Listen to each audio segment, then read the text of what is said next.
Bonjour à tous. Aujourd'hui, nous allons voir comment nous connecter à distance sur la Raspberry. Car si la Raspberry, on peut l'utiliser de manière très simple avec un clavier, une souris et un écran, l'utilisation la plus courante se fait via le réseau et à distance. Donc nous allons voir aujourd'hui trois types de logiciels.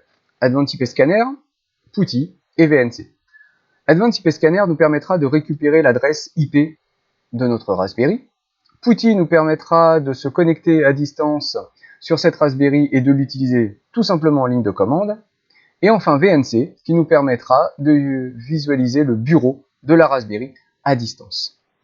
Tout d'abord, nous allons retrouver l'adresse IP de notre Raspberry. Car lorsque nous branchons notre Raspberry sur un réseau, le routeur lui attribue une adresse aléatoire. Et puisque notre Raspberry n'est plus branché à rien, il va bien falloir récupérer cette adresse. Nous verrons la possibilité de mettre une IP statique et non pas dynamique, mais dans notre cas, l'IP dynamique a quand même plus d'intérêt. Et là, une fois que nous avons lancé et analysé notre réseau, nous voyons apparaître notre Raspberry à l'adresse 192.168.1.60. Cette adresse nous permettra, via PuTTY, de nous connecter à distance sur la Raspberry. Nous rentrons donc 192.168.1.60 et nous lançons la connexion à distance sur la Raspberry. Lorsque nous voulons nous connecter dessus, il va falloir un login et un mot de passe.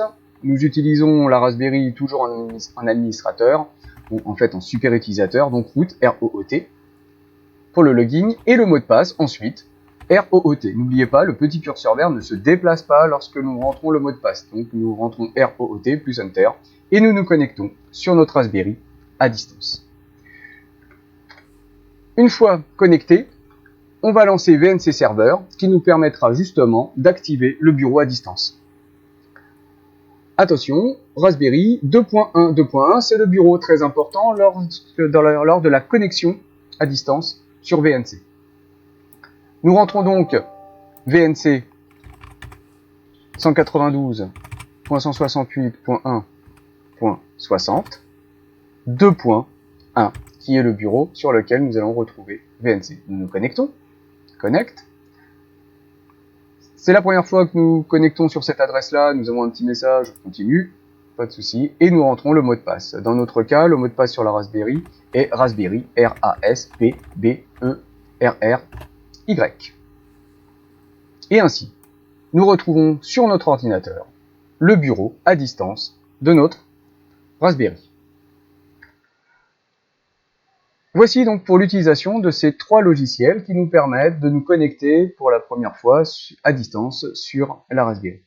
Nous verrons une prochaine fois l'utilisation de FileZilla et aussi comment nous pouvons sauvegarder le fichier image sur la carte SD.